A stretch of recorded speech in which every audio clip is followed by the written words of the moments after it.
Esse senhor falou, sou presidente de um centro espírita no Parque São Domingos, que já tem mais de 40 anos, nós temos prédio próprio, tudo, e professor, está acontecendo um problema lá. Os médiuns videntes estão vendo uns baixinhos cabeçudos andar pelo centro espírita lá, e eles estão muito assustados, não sabem o que é, e pergunta para os guias também não respondem muito direito. O senhor não podia ir lá fazer uma palestra só para os médiuns, para esclarecer tudo aquilo que está acontecendo? Né? Falei, tá bom, vamos lá, vamos marcar. Né? E fui eu fazer uma palestra. Tava lá os dirigentes, o pessoal, tinha acho que umas 30 e poucas pessoas na sala. E eu já cheguei e falei assim, quem são aqui os médiuns videntes que veem esses ETs? 5 pessoas levantou a mão. Todos acima de 60 anos.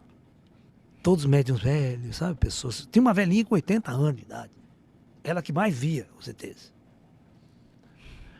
Bom, então, como é que eu vou... Tirar a prova.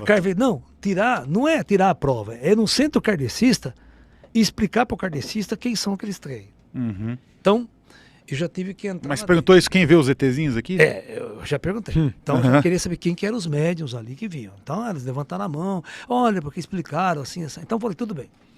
Vamos fazer o seguinte. Eu dei uma aula para eles sobre o Projeto Terra, né, onde estava quem, Jesus, né, onde os ETs operam, onde os ETs trabalham, tal. E falei assim para ela, vocês não precisam se preocupar que esses seres são enviados de Jesus. Olha o marketing. Pô, enviado por Jesus, então tudo bem. Paz e amor, né? Vocês não precisam assustar, porque esses seres, eles trabalham a serviço de Jesus, que é o governador da terra. Você tem que entrar com essa história, né? Você tem que falar a linguagem da pessoa, né? Entrar no campo dela. Bom, expliquei tudo, chegou no final, falou, aqui é um centro espírita, não é? Vocês conversam com o espírito, não é verdade? Então vamos fazer o seguinte, vamos chamar os Greys? Vamos chamar os ETs? Como? O senhor consegue chamar? Falei, claro. Tem um código de chamada, eu vou chamar. Aqui é um centro espírita, vamos falar com eles. Vocês têm medo de falar com eles? Vocês falam com o espírito, mas tem medo de falar com o ET. Eles têm medo de encarar o ET, o médium, e conversar. Da mesma que quando ele vê um espírito, ele conversa com o espírito. Mas ele vê o ET, ele fica assustado, não quero saber. Quem que é esse demônio, Satanás? Né? Bom, aí eu chamei. Entrou os 9 Greyzinhos. Todo mundo, lá, tá com a roupa tal, é assim, assado, tal. Falei, tudo bem, então vamos conversar com eles agora. O que vocês querem perguntar para eles? Vamos perguntar, vamos conversar. E a gente conversou via satélite, entendeu? Não fiquei incorporado. Né? Eles perguntavam, os ETs respondiam e eu respondia. E aí ficava respondendo as perguntas. E os médios vendo, todos os médios escutando. Os médios escutavam ele falar. A quem não ouvia, eu tinha que traduzir. Falo, não é traduzir, eles estavam falando em português nesse dia. Estavam falando com essa língua estranha comigo. Ficamos mais de 40 minutos conversando com os ETs. Mas porque tinha 5 médiuns que viam perfeitamente e ouviam eles. Buda levantava a mão e falava para os discípulos deles, olha, essa aqui é a sua encarnação atual. Você tem um rosto. Essa é a encarnação anterior. Você tinha um outro rosto. Um outro corpo. Diferente desse. Essa é a encarnação anterior da anterior. Entre os dedos é o tempo que você vive no mundo espiritual. Entre uma encarnação e outra. Então essa aqui é anterior da anterior. E essa é a sua primeira encarnação na Terra. A primeira. Aí ele faz a pergunta. Qual é o seu rosto original? Aquela que você tinha antes da primeira encarnação na Terra. Qual era? Qual é o seu? De onde você veio? Enquanto vocês não responderem essa pergunta, vocês não vão entender nada de ET. Bom, eu fiz um cálculo matemático muito simples. E nenhum espírita fala isso, pô. Nenhum exalta. Parece que eu sou o único falando isso, o único que pensa e faz conta. Eu cheguei num congresso Ramatiz no Rio de Janeiro, antes da pandemia. Eu fui falar sobre transição planetária. 500 pessoas no auditório. Tá? Congresso Ramatiz, que eles fazem anual. Eu fiz a seguinte pergunta. Quantas encarnações vocês acham que vocês já tiveram aqui na Terra? O primeiro levantou a mão e falou 20 mil. Eu falei, porra. O segundo, 10 mil. Eu comecei a brincar, né? Falei, quem dá mais? Quem dá menos? Que é a coisa de Silvio Santos. Bom, o mínimo que um daqueles estudiosos kardecistas, ou não podia ser kardecista, que era Ramatiz, né? Congresso Ramatiz, mas tinha uma foto do Kardec e do Ramatiz lá na frente, os dois. Né? Eles cultuam Ramatiz, Kardec também. 500 encarnações. Falei, porra, esses caras não sabem fazer conta, puta que pariu. Chico Xavier tem um livro dele, que é a história de Emmanuel, né? Publius Lentus. O livro se chama 2000 anos. Um dos primeiros livros psicografados por Chico. Aí, ele vai contar a história como senador romano, lá em Roma, tal, né? E aí ele morre. E aí Chico vai escrever um segundo livro com o seguinte título, 50 anos depois. Ou seja, passa 50 anos e Emmanuel reencarna novamente. Tá? Então, veja bem, essa é uma história que está no kardecismo clássico. Então, você faz a conta, ó. Se um espírito viver aproximadamente aqui uns 50 anos em vida, que naquela época... Era muito. Era muito. A média, na época de Jesus, na época de Cristo, era 27 anos. A média de vida, tá? A expectativa média de vida. E 50 anos no plano astral, entre uma encarnação e outra. Então, a média, 100 anos para você encarnar, certo? Então, em 1000 anos, um cidadão pode dar 10 encarnações. E se ele estiver na época de Cristo, lá vem reencarnando. Para dar 20 encarnação, ele tem que chegar a 2000 anos aqui. Se ele quiser dar 500 encarnação, pô, você tem que entender que 8.000 anos antes de Cristo, a população do planeta Terra era de 4 milhões de habitantes só. Só tinha 4 milhões de anos. É a idade da pedra. É a época do Fred Flintstone. Né? A civilização começou a ser chamada de civilização 3.000 anos antes de Cristo a 2.500 antes de Cristo. Então a gente passou de 8.000 anos até 3.000 anos antes de Cristo, chegou a 70 milhões de habitantes na Terra. Anos 3 milhões, que vai começar a civilização hindu, começar a cultura chinesa, começar a civilização da Mesopotâmia, né? Com a escrita cuneiforme, né? Primeira forma de escrita, primeiras cidades organizadas. Isso há 5.000 anos atrás. Certo? Então, se você chegou e tinha, na época de Cristo, no ano zero, 170 milhões de habitantes na Terra. Ou seja, não tinha vaga. Então, quem pode dar 10, 20 encarnação, 30 encarnação é quem chegou na Terra nessa época. Só que você tem que chegar aqui pela primeira vez, tá? Nenhum espírito nasce aqui na Terra. Nenhum espírito é gerado aqui na Terra. É que na Igreja Católica fala, o espírito não tem reencarnação. Para a Igreja Católica não tem reencarnação. Nasceu, o espírito é gerado, morre, daí vai para a eternidade. Mas não tem pretérito.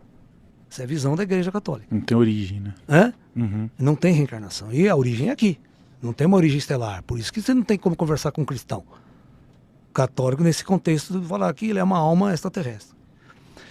Mas o budismo não. Os caras lá já pensam numa vida anterior a tudo isso.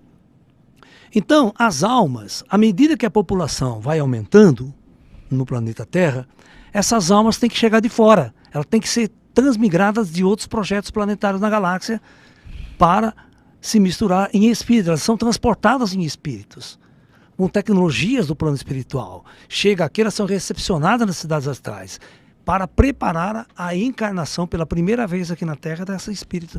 E é tudo um projeto organizado. Tá? Ninguém está se matando, ninguém está guerreando nas estrelas. Porque ninguém viaja nas estrelas levando o corpo físico. Todo mundo sabe que a melhor forma é viajar no plano astral, no plano espiritual. É lá que está a ciência e tecnologia, tudo pronta já. Na superfície, é como o ser humano, o projeto kármico, é um projeto de esquecimento. Você encarna e esquece quem você é. Esquece o que você veio fazer aqui. E acaba se envolvendo com todas as coisas que estão vivendo nesse mundo. E você não vive a sua realidade espiritual, a sua verdadeira essência, pelo qual você até projetou para viver aqui neste mundo. Então, hoje, presta atenção, a Terra, ela demorou quase 10 mil anos para ter 1 bilhão de habitantes. O primeiro 1 bilhão de habitantes chegou em 1850. Então, todos esses 700 são almas que estão chegando. Estão chegando.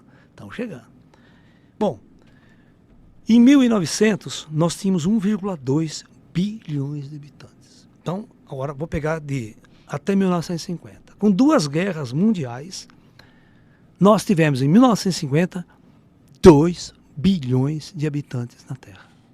Ou seja, demorou 10 mil anos para chegar a 1 bilhão e em 50 anos dobrou. Ou seja, não esqueça que é aquele cálculo que para dar 2 encarnações tem que ser mais que 100 anos em média. Ninguém pode dar 2 encarnações além do espaço de 100 anos. Isso é uma média estatística, tá? Claro que alguém pode morrer daqui por 10 anos e encarnar de novo, por algum motivo. Mas geralmente é longo. Até na época de Jesus era longa, porque não tinha vaga. Né? Você pensa que tem vaga para encarnar todo mundo o que quer? Bom, então, agora presta atenção. De 1950 até o pouso do homem na Lua, né, que começa aquela história de Chico Xavier, da Data Limite, chegou 2 bilhões de almas. Em 20 anos. 2 bilhões de almas em 20 anos. Bom, aí vem a data limite de Chico Xavier, que dá 50 anos de moratória. Certo? 50 anos de moratória, nesses 50 anos, depois de 69, com a pisando na Lua, chega a 4 bilhões de almas em 50 anos. Porra, alguma coisa esquisita está acontecendo nesse período aqui. Por que todos os almas vieram? Demorou 1 bilhão, 10 mil anos para atingir 1 bilhão. E agora, né? Bom, batemos 8 bilhões de habitantes, certo? Tá? Então, eu afirmo para vocês, categoricamente, que 7 bilhões de espíritos que estão nesse planeta, encarnado hoje, estão na primeira encarnação nesse planeta. Se fizer a regressão de memória, vai dar merda, vai cair em outro projeto, em outro planeta. E o rosto dele pode ser diferente de um humano até. Pode ter umas diferenças. Porque os corpos são adaptados ao ecossistema de planetas, de mundos. Quem de vocês tinha pensado nisso? Agora você faz a seguinte pergunta para você mesmo. O Jorge Versili veio aqui? Uhum. Eu assisti o trecho do Jorge Versili e ele fala uma frase minha, viu? Aqui nesse programa ele falou. Ele falou o seguinte: você quer conhecer um extraterrestre? Quer ver um extraterrestre? Olhe no espelho. Ah, sim. Uhum. Ele não falou isso para vocês? Porque esse é eu que falo. Você quer ver um extraterrestre? Pergunta que espírito que está aí dentro de vocês. Quem que está aí dentro pensando, sonhando, pensando? Quem era você antes de estar neste corpo aqui? Onde você estava? Você não... então são 87%, estatisticamente, dos habitantes do planeta Terra hoje estão na primeira encarnação nesse planeta. Então, nós sofremos, em 100 anos, uma gigantesca invasão extraterrestre. Mas invasão de espírito extraterrestre. Não precisa descer com nave. Vocês tem que invadir essa merda com nave e tal. Isso aqui é um planeta escola. Isso aqui é um projeto de aperfeiçoamento dos espíritos da alma e da nossa consciência. Isso é tudo organizado, cara. Você tem que fazer essa pergunta. Ó. Quem que trouxe o teu espírito de outro sistema planetário na galáxia até o planeta Terra? Como é que você chegou aqui? Veio voando no espaço? Não vem. Ninguém. O espírito não tem capacidade para se deslocar em velocidade astral no espaço. Ele não chega em lugar nenhum. A velocidade do corpo espiritual é baixíssima, muito, muito inferior à da luz. A velocidade de um espírito. Se você sair voando, sabe? Não chega a lugar nenhum. A galáxia, tudo é ano-luz, cara. A velocidade da luz é 300 mil km por segundo. O espírito não chega a nem 1/1000º dessa velocidade. Voando em velocidade máxima, porque você tem que fazer uma pergunta física e científica. Como é que o espírito se desloca? Você não tem retrofoguete na bunda? Faz essa pergunta no espaço, como é que o espírito vai sair voando? Tem leis fixas. Essa é uma pergunta que você tem que fazer, não eu. Eu sou cientista que estou questionando você. Não, a gente está questionando você. Como é que o espírito pode voar aqui na Terra? Vocês nunca pensaram nisso, né? Fisicamente tem que é a física das coisas. Então, nós temos que entender que existe algo oculto no invisível desse planeta, que é o plano espiritual Terra, que coordena todas essas encarnações, esses transportes de almas, que vêm em naves sofisticadas, mas tudo no plano astral. Há um intercâmbio interestelar aqui. Existe a federação, mas a federação está no plano espiritual, está no plano invisível. Nós estamos nas trevas mais profundas nesse planeta. Ninguém sabe o que está acontecendo. Eu falo que a gente está mais perdido que cego em tiroteio. E eu brinco, né? Eu falo que a gente está mais perdido que filha da puta em Dia dos Pais.